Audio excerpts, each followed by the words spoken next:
랄라하의 사연 드라마를 찾아주신 구독자 여러분 안녕하세요. 오늘은 의혹과 의문, 미스테리로 가득한 사연을 가지고 왔습니다. 그럼 바로 사연을 읽어보겠습니다. 안녕하세요. 갑작스런 한파에 다들 안녕하신가요? 기온차가 심한 환절기에는 갑자기 돌아가시는 어르신들이 많다고 하던데 저는 오늘 지인의 시부 장례식장을 다녀왔습니다. 5년 전 뇌경색으로 쓰러지셔서 3년 넘게 요양병원과 집을 오가셨는데 이번에 날씨가 급 추워지면서 갑자기 위독하셨다고 해요. 코로나 때문에 가족들이 지켜보지도 못하고 요양원에서 쓸쓸히 84세 나이로 생을 마감하셨습니다. 고인의 임종을 지키지 못한 가족들의 슬픔은 더 컸고 그래서 장례식장을 다녀오는 제 마음도 무겁더라고요. 날씨는 나날이 추워지고 왠지 문상 갈 일이 많아질 것 같은 저는 40대 여성입니다. 장례식장에 가면 한 인간의 죽음에 대해 생각하게 되잖아요. 죽음에도 여러 죽음이 있으니까요. 천수를 누리고 가족들이 지켜보는 가운데 편안하게 고통 없이 내 집에서 돌아가시기도 하고 각종 의료 장비를 주렁주렁 매달고 중환자실에서 홀로 죽어가기도 하죠. 때론 말도 안 되는 인재로 안타까운 생명을 잃고 마는 참담하고 비통한 경우도 있고요. 지금도 지구촌 어딘가에선 전쟁으로 아무런 이유 없이 억울하게 죽어가는 어린 생명들도 있습니다. 그리고 주변엔 사고나 질병으로 죽음에 이르는 경우도 허다합니다. 대체 어떤 죽음이 태산처럼 무겁고 어떤 죽음은 깃털처럼 가볍다고 할 수 있을까요? 전 어떤 죽음이든 안타깝고 애가 타고 슬프고 비통하며 고통스러운 것 같아요. 그래서 인간은 죽음 앞에 겸손과 반성을 배우는 게 아닐까요? 제가 죽음에 대해 이런저런 생각이 많은 건 아직도 이해할 수 없는 한 죽음을 목격했기 때문입니다. 어딘가 불가사의하고 미스테리하며 석연치 않은 그런 죽음이요. 지금도 그때 일을 떠올리면 오돌토돌 소름이 돋아요. 영화로 치자면 미스테리 호러 공포물인데 막상 제 가족 이야기가 되니 어디서 말 꺼내기도 무섭네요. 지난 1년 동안 아무도 모르게 가슴에 품고 있던 미스테리하고 그로테스크한 제 사연을 한번 들어봐 주세요. 이 이야기는 제 시부모님에 관한 이야기예요. 시아버님은 경남 합천이 고향이신데 고등학교를 졸업하자마자 부산으로 나와서 산전수전에 공중전까지 다 겪으신 분입니다. 처음 부산진 시장에서 일을 배우시고 본인의 의류 사업을 시작으로 중고자동차, 화장품 방문 판매, 식당 등등 여러 사업을 전전하셨습니다. 마지막엔 부동산 열풍을 타고 빌라 건축업에 손대셨다가 깡그리 말아먹고 다시 고향으로 돌아간 케이스예요.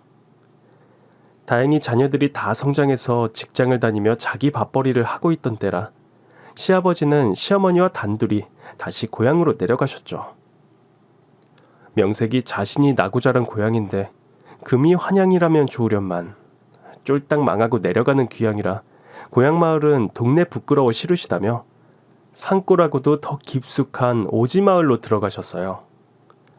그곳에서 손재주가 많으신 시아버님이 직접 울타리를 치고 축사를 만들어서 소와 닭, 돼지를 키웠습니다.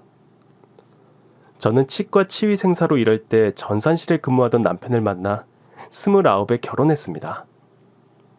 왠지 나이 앞자리 숫자가 3보다는 2일 때, 그러니까 제가 좀 더 예쁠 때 결혼을 하고 싶더라고요.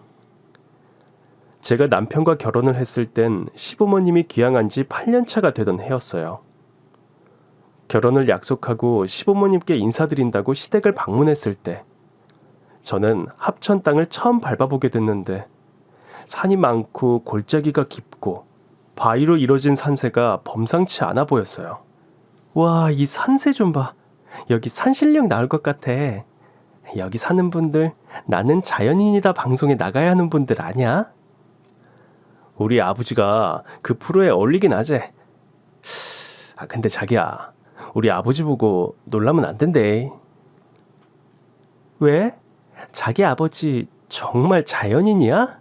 수염이 덥수룩한 산적 스타일이죠? 보면 안다. 거의 다 와가니까 네가 직접 네 눈으로 확인해라. 이 고개만 넘으면 나올 기다.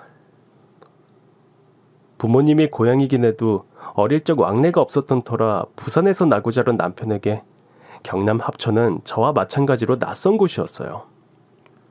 구불구불 국도를 산을 끼고 돌고 돌아 드디어 도착한 오지마을엔 연화문 가구가 드문드문 흩어져 살고 있었습니다.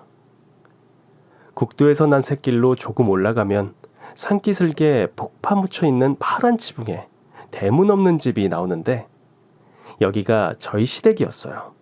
집 앞에 코스모스와 맨드라미가 낮게 피어서 생기를 더해주었습니다.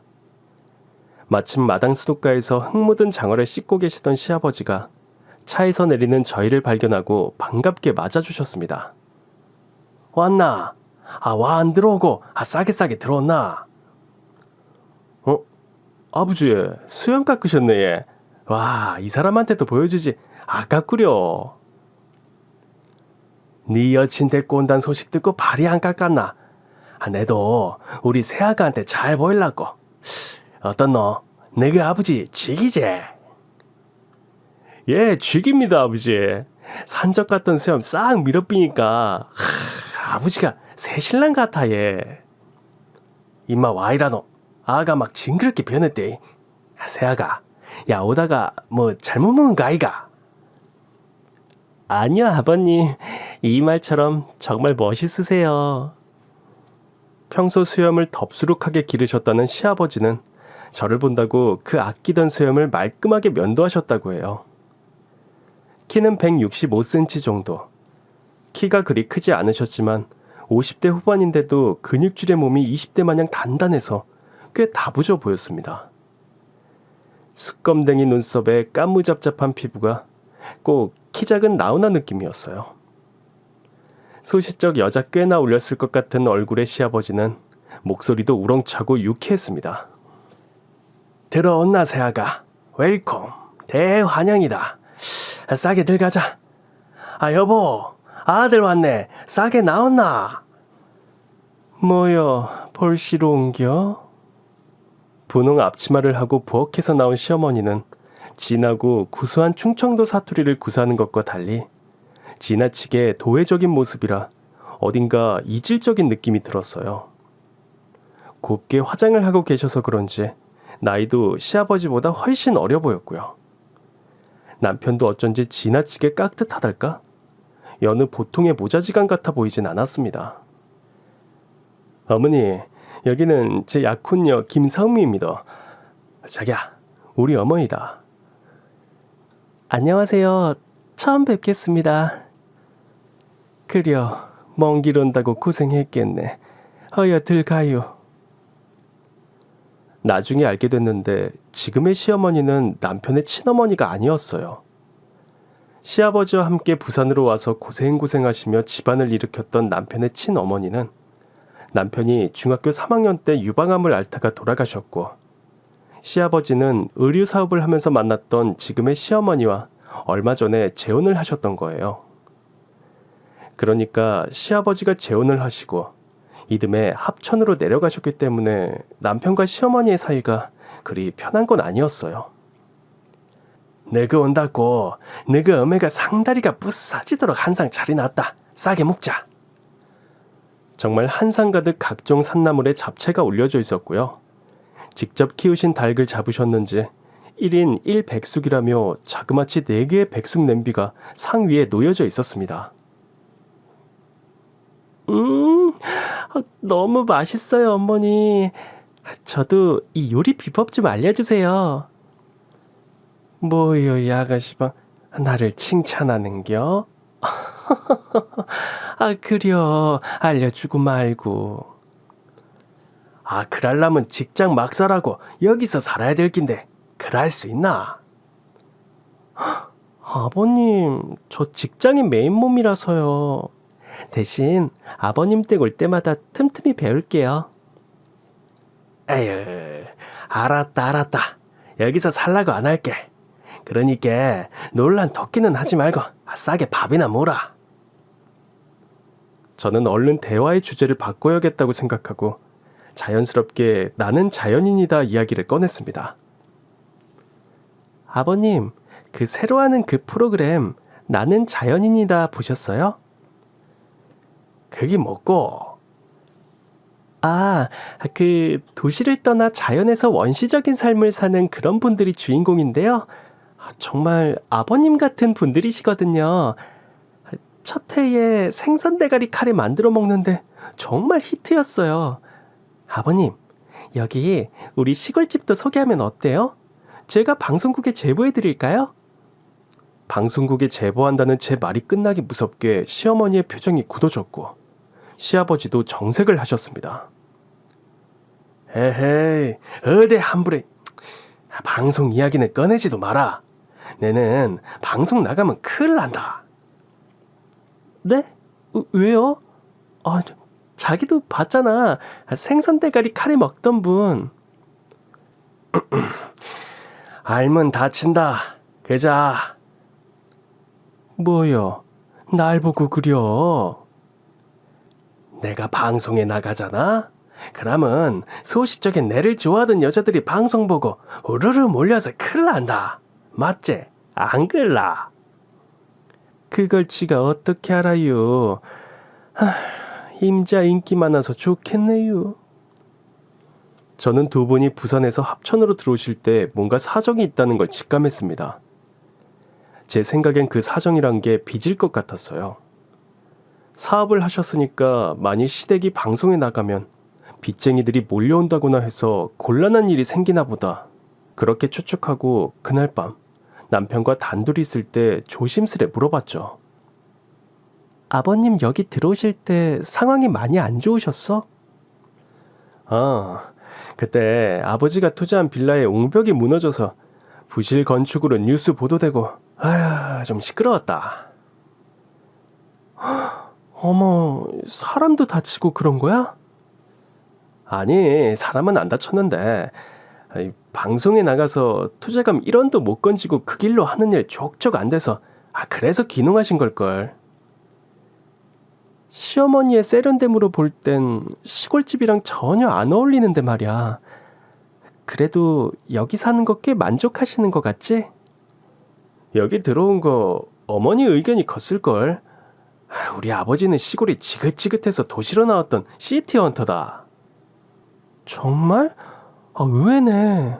보기엔 아버님이 원해서 기능한 것 같은데 전혀 아니었구나. 우리 아버지가 뭐든 했다 하면 죽어라 하는 스타일이라 이 집도 직접 지으셨는데 제법 그럴싸하제. 완전 너무너무 최고셔. 나 오늘부터 아버님 팬할래. 다음날 아침 시아버지는 저희에게 농장 구경을 시켜주셨어요. 집 바로 앞 산기슭에 닭장이 있어 토종닭 30마리 정도를 키우셨고요. 걸어서 10분 정도 거리에 드넓은 가축 농장이 있었습니다.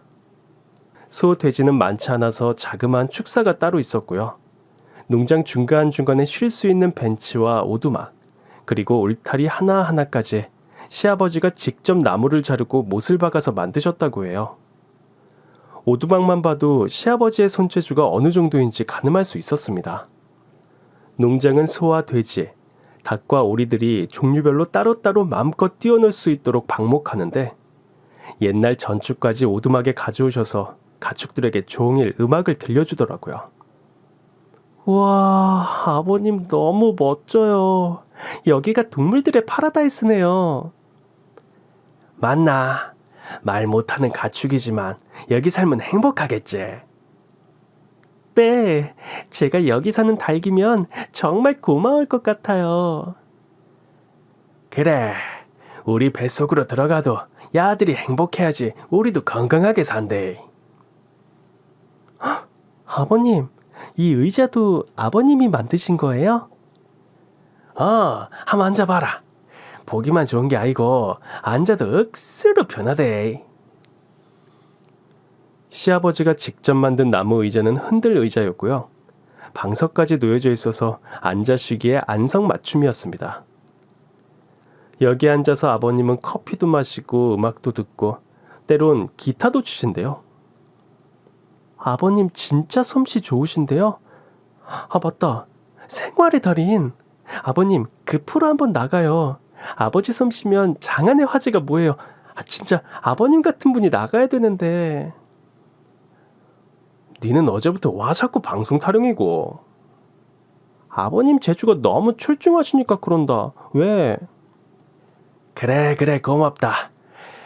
고맙긴 한데 너그 어머니 앞에서 그런 말 절대 하지 마라. 알겠나? 아, 네, 아버님. 그때였어요. 트럭 한 대가 농장 앞에 서더니 초록색 새마을 모자를 쓴 한 남자가 우리를 향해 걸어왔습니다. 오지마을의 이장이라고 했는데 꼭 마른 멸치같이 생겼더라고요. 아이, 건씨, 아들 왔는갑네. 아이고, 이 아가씨는 누구? 우리 아들 결혼할 새아가다. 아이고, 조만간에 권씨 집에서 국수 먹겠네. 국수 먹고 싶으면 너그 집에서 끓이무라. 와, 무슨 일로 왔는데? 작년에 천안에서 온 사과나무집 있잖아. 그 집에 닭 기르고 싶다고 해서. 너그 집에도 닭 많잖아. 토종닭이 필요하다네. 토종닭 몇 마리만 더. 토종닭 하면 또 건시농장 아이가. 몇 마리나 필요한데? 수탉 2마리에 암탉 5마리 달라던데. 그래 주면 안 되겠나? 수탉 2마리? 그게 말이 되나? 닭장에 수컷 2마리 있으면 난리 나는 거 잘 알면서 닭 돼지는 거 보고 싶나? 권씨도 참 아무것도 모르고 달라는 대로 주면 되지. 닭 죽어나가면 또 한 마리 팔고. 권씨가 요래 장사를 못한다. 내는 장사하려고 여기 들어온 거 아니다. 그딴 소리 할 거면 다음부터 우리 집 오지 마라. 아유, 알았다. 그냥 수탉 1마리에 암탉 6마리 더. 이장은 쌀포대를 꺼내 시아버지에게 건넸습니다.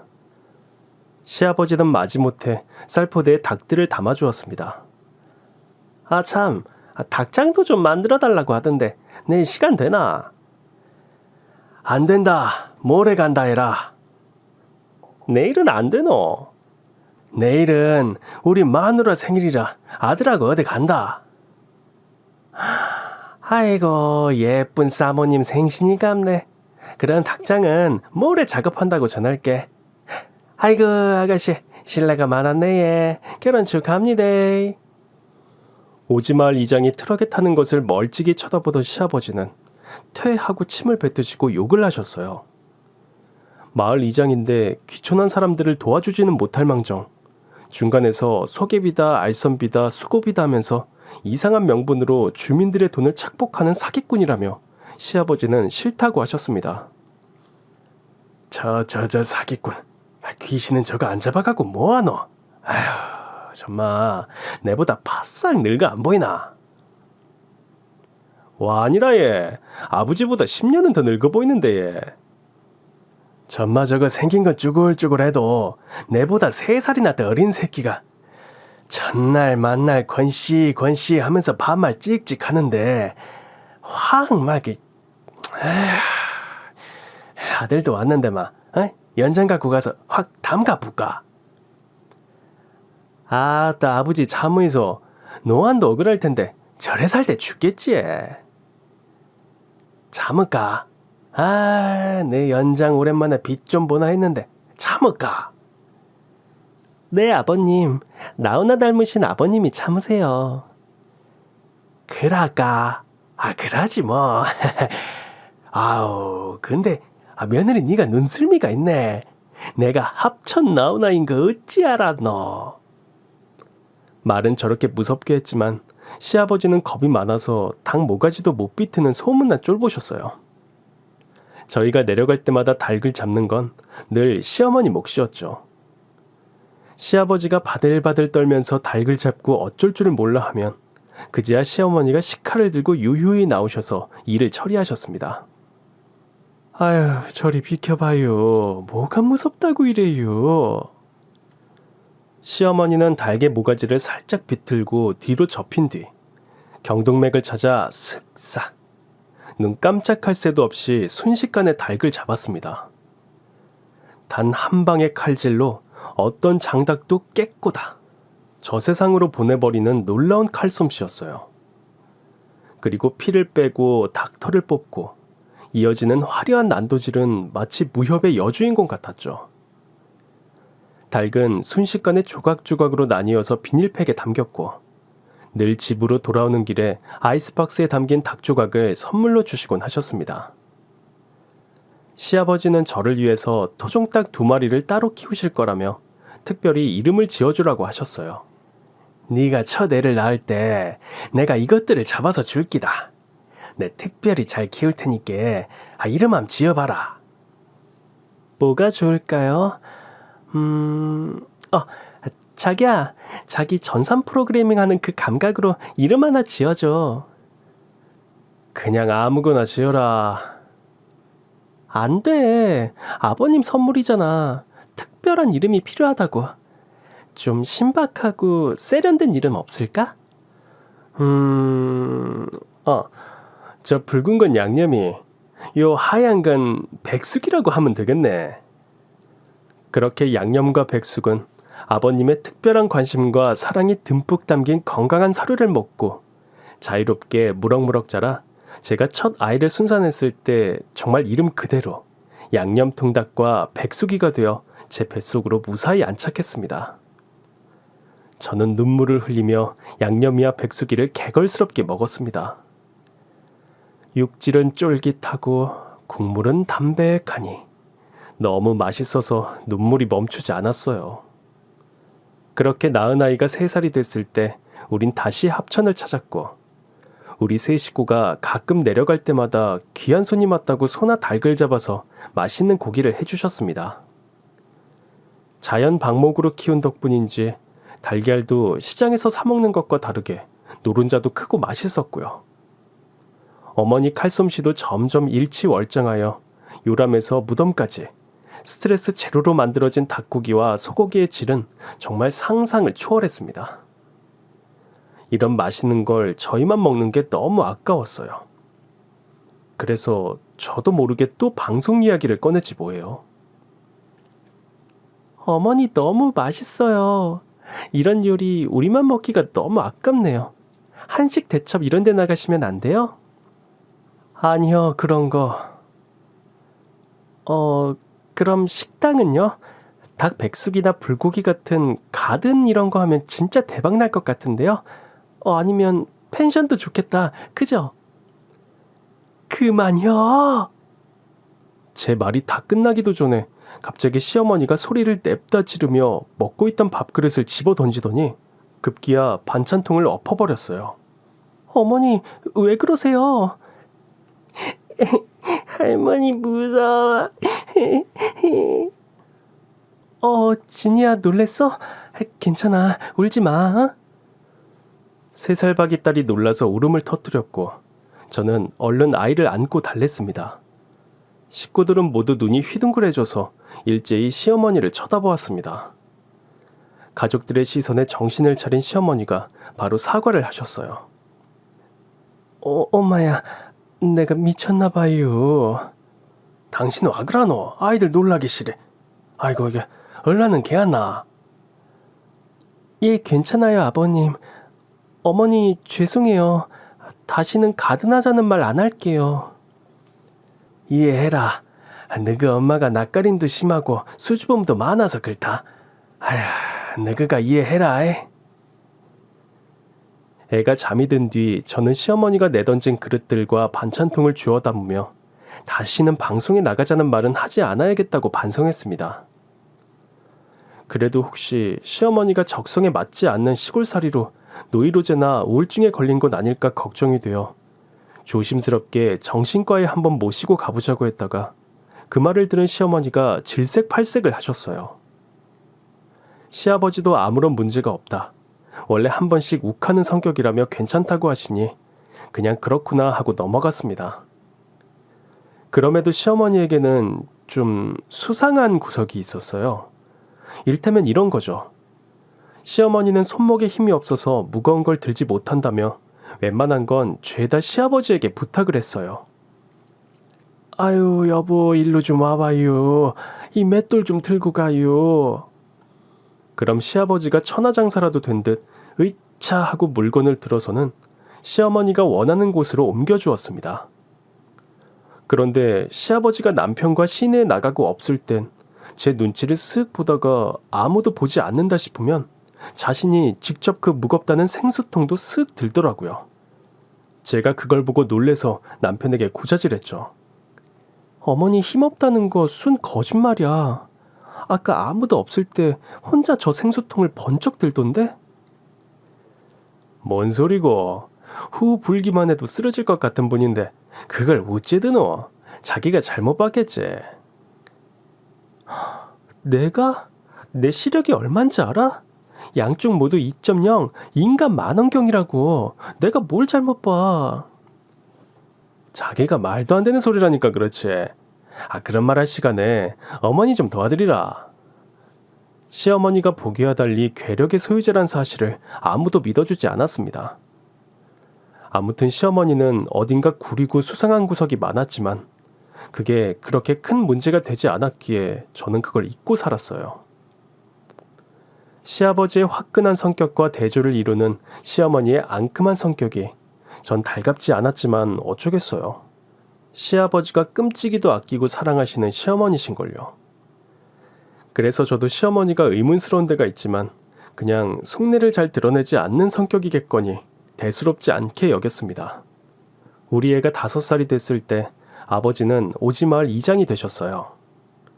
그동안 10년 장기 집권을 한 이장이 귀촌한 이주민들에게 행하는 횡포를 더 이상 지켜볼 수 없다며 분연히 일어나 이장 후보에 자원하셨고, 때마침 면장이 바뀌면서 기존 고인물이 아닌 새로운 인물, 그러니까 저희 시아버지가 오지마을의 이장이 되셨어요. 아버님에게 꼭 맞는 옷을 입은 것 같아서 저희는 진심으로 축하를 드렸습니다. 아버님, 해결사 면모를 이번에 확실하게 보여주시겠네요. 너무 잘 됐어요. 이장 임기가 2년 3년인데 아무리 연임이라 해도 장장 20년이 말이 되나.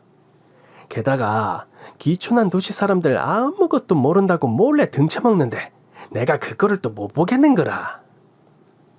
아버지 잘하셨어요.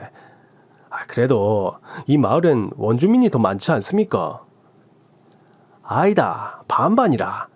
원주민 5가구에 이주민 6가구니까 이제 이주민이 더 많다.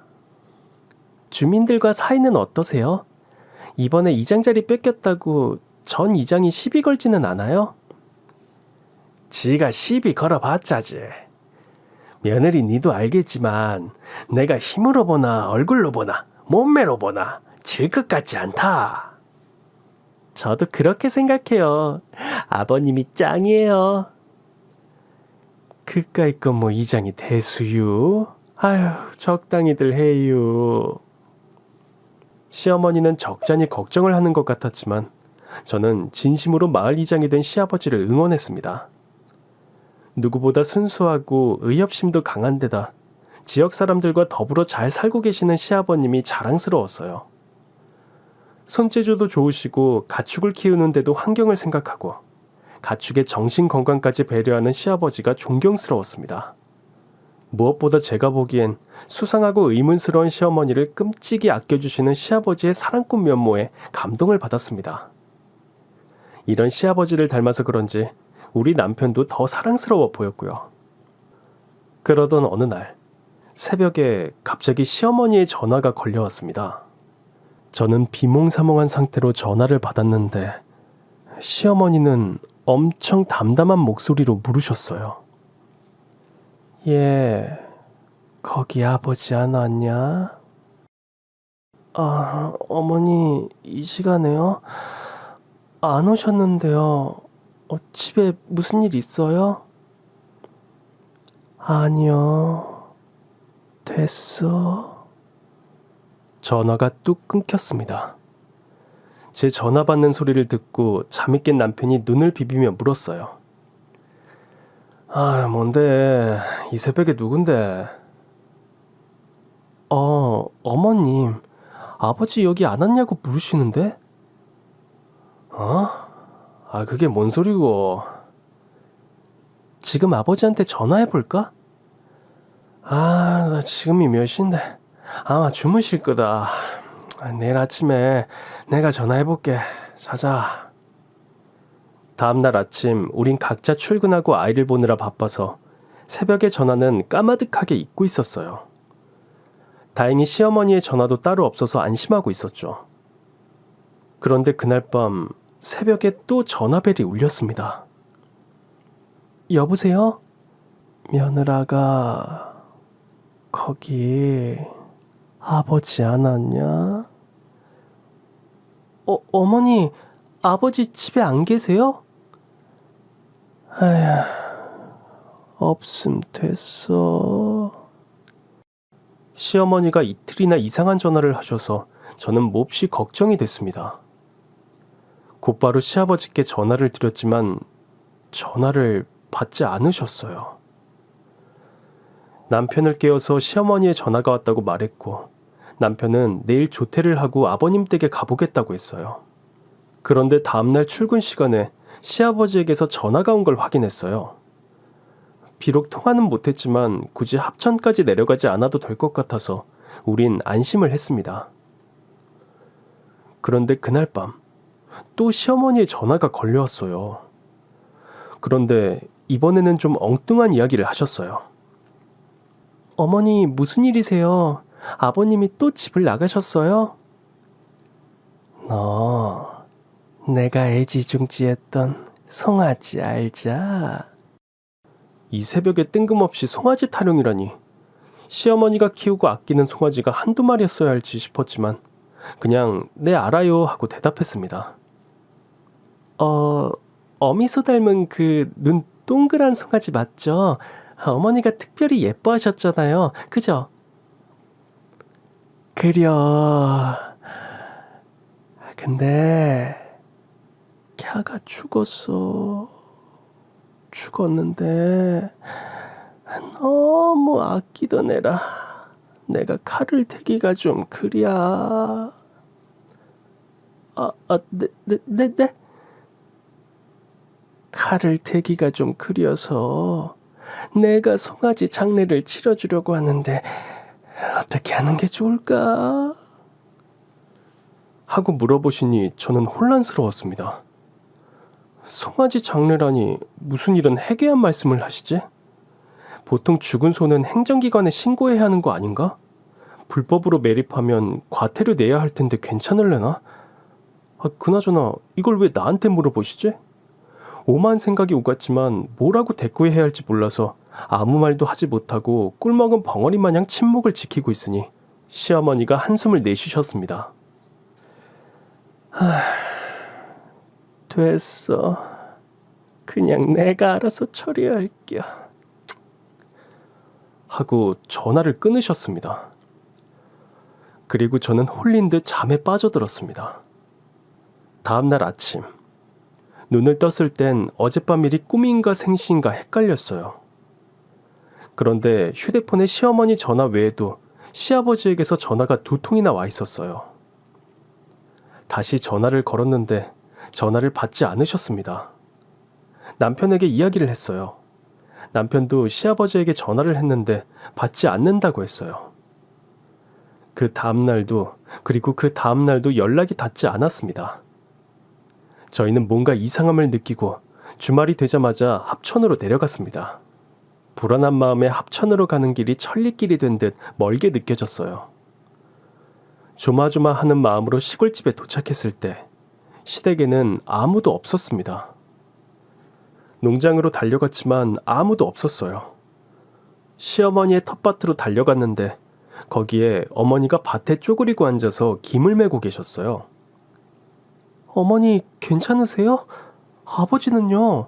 아버지는 어디 계세요? 시어머니는 저를 죽일 듯 째려보며 평소와 다르게 쌍욕을 하셨어요. 그 개새끼는 말도 꺼내지 말어. 네? 어머니 무슨 일이에요? 다른 년이랑 바람나서 야반도주를 한겨. 아버지가 바람을 얘? 무슨 그런 말도 안 되는 소리를 하십니까? 그럼 어디 데리고 와봐. 내가 취업해버릴겨. 어머니 바람이라뇨. 그것도 시아버지에게 너무 어울리지 않는 뜬금없는 단어였어요. 남편과 저는 황당하기도 하고 수상하기도 해서 일단 경찰에 실종 신고를 했습니다. 하지만 성인의 실종 신고는 수사를 할 수가 없다고 했어요. 성인인 경우 단순 가출일 확률이 큽니다. 실제로 가출한 경우도 많고요. 그럼 저희는 어떻게 해요? 아버님을 어디서 찾아요? 죄송하지만 저희도 방법이 없네요. 범죄와 연관됐다는 단서가 없는 한 어쩔 수 없습니다. 그럼 그 얘긴 우리 아버지가 죽거나 다쳐야지 그때 수색을 할 수 있다는 거 아닙니까? 무슨 일은 이렇게 말도 안 되는 경우가 다 있어요. 얘. 아저씨, 법이 그런 걸 저희가 어떡합니까? 그럼 아버님 휴대폰으로 위치 추적이라도 좀 알아봐 주세요. 제발 부탁합니다. 휴대폰 GPS 위치 추적은 소용이 없었습니다. 아마 전화기가 꺼져 있기 때문이겠죠. 그렇게 시아버지는 흔적도 없이 거짓말처럼 호련히 사라졌습니다. 저희는 먼저 전 이장집을 찾아갔어요. 실례지만 저희 아버님 못 보셨나요? 그쪽 아버지를 와 여기서 찾습니까? 에휴, 빌어먹을 영감탱이 같은. 하고는 문을 쾅 닫고 들어가 버렸습니다. 시아버지가 닭장을 만들어줬다는 사과나무집도 방문했습니다. 저기 초원농장에서 왔는데요. 혹시 저희 아버님 못 보셨어요? 일주일 전에 오셨는데 태풍 때문에 닭장이 날아갔었거든요. 그거 수리해주러 오셨죠. 고맙게도. 그때 무슨 말씀 없으셨습니까?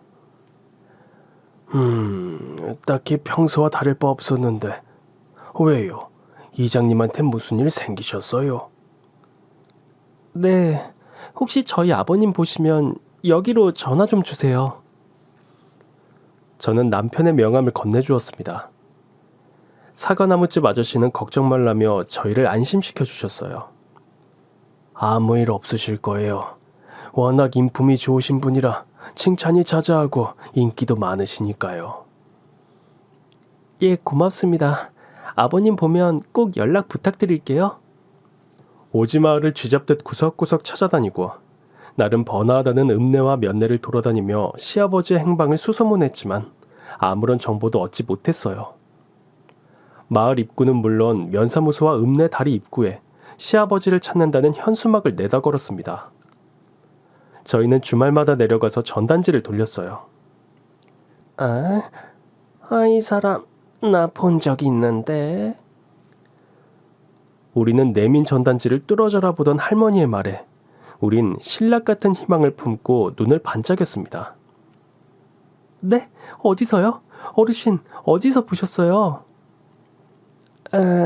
가만히 있자.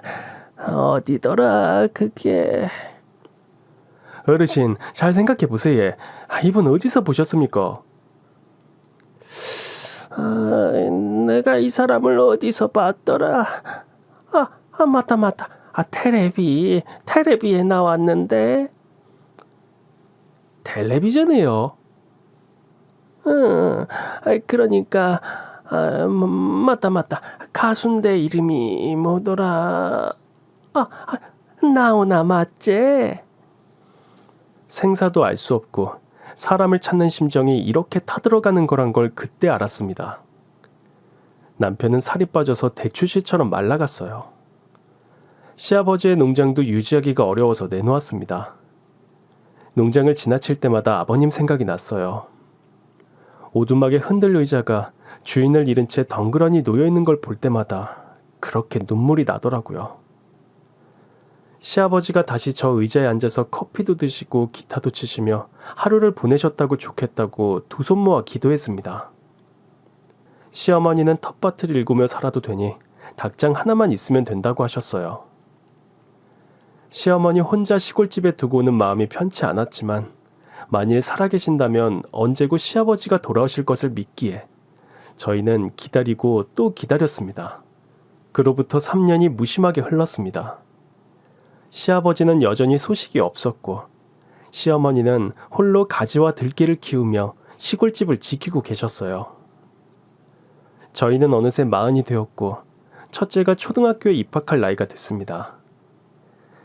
아이가 학교에 들어간다니 시아버지가 더 생각났어요. 지금 옆에 계신다면 얼마나 기뻐하실까. 축하한다며 또 닭을 잡느라 우당탕탕 소란을 피우셨겠지 하는 감상에 젖어 남편과 저는 오랜만에 시댁에 내려갔습니다. 시댁으로 들어가는 샛길 입구에 다다랐을 때 예전 시아버지의 농장 부근에 사람들이 잔뜩 몰려있는 게 보였어요. 무슨 일인가 하고 다가갔습니다. 경찰이 폴리스 라인 출입 통제선을 설치하고 현장 감식을 하고 있는 중이었는데 자세히 보니 비늘에 쌓여있는 백골을 꺼내고 있었습니다. 백골은 끔찍하게도 토막토막 나 있었어요. 가까이 있는 경찰에게 상황을 물었습니다. 무슨 일이에요? 여기 예전에 저희 아버님 농장이었는데. 이 농장 주인이 공사를 하려고 땅을 봤는데 땅에 뭐가 있어서 자세히 보니까 쌀포대 하나가 나왔대요.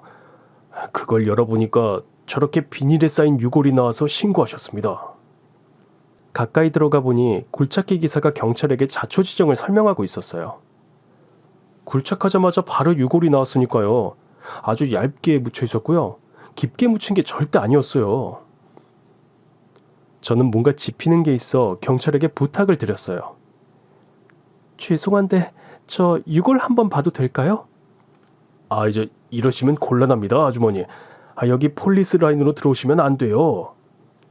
저희 아버님이 실종되신 지 3년이 지났거든요. 혹시 몰라서요. 유골은 국가수에 넘겨서 정밀 검사를 할 거예요. 그때 결과가 나오니까 조금만 기다리세요. 아니, 잠시만요. 가족인데 잠시만 보게 해주세요. 라텍스 장갑을 낀 경찰이 비닐에서 두개골을 집어들었을 때 저는 저도 모르게 미친 듯이 달려들었다가 경찰들에게 붙잡혔습니다. 하지만 그 찰나 같은 순간이었지만 분명히 보고 말았습니다. 두개골의 치아에 번쩍이는 금니를요.